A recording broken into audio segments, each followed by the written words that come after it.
কোহলিদের অভিনন্দন জানিয়েও কেন তোপের মুখে প্রীতি? সবাইকে গল্প কথা ইউটিউব চ্যানেলে স্বাগতম। আমাদের চ্যানেলে সাবস্ক্রাইব করেছেন কি? অজানা সব নিউজ আপডেট পেতে সাবস্ক্রাইব লেখার উপর ও বেল বাটনে প্রেস করুন। ভারতীয় ক্রিকেট দলকে অভিনন্দন জানিয়ে নেটিজেনদের তোপের মুখে পড়েছেন কিংস ইলেভেন পাঞ্জাবের অন্যতম স্বত্বাধিকারী বলিউড অভিনেত্রী প্রীতি জিন্তা। অভিনন্দন জানাতে গিয়ে তথ্যগত ভুল করেন প্রীতি। তথ্যগত ভুলের কারণে সোশ্যাল মিডিয়ায় সেটি নিয়ে শুরু হয়েছে ব্যাপক আলোচনা সমালোচনা।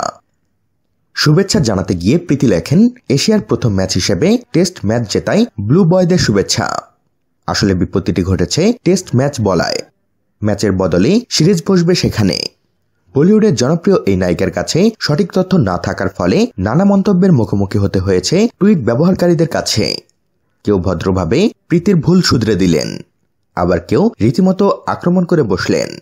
এক টুইট ব্যবহারকারী তো লিখে দিয়েছেন, অল্পবিদ্যা ভয়ঙ্করী। এই ঘটনার পর নিজের টুইটার অ্যাকাউন্ট থেকে পোস্টটি রিমুভ করে দিয়েছেন এই তারকা।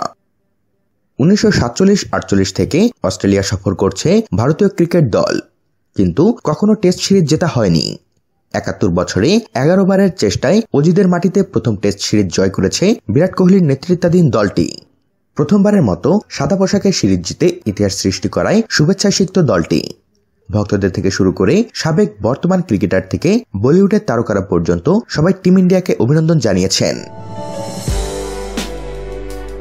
তো বন্ধুরা, এ বিষয়ে আপনাদের মতামত জানিয়ে দিন আমাদের কমেন্ট বক্সে। আর ভিডিওটিতে লাইক ও শেয়ার দিয়ে আমাদের সাথেই থাকুন। ধন্যবাদ।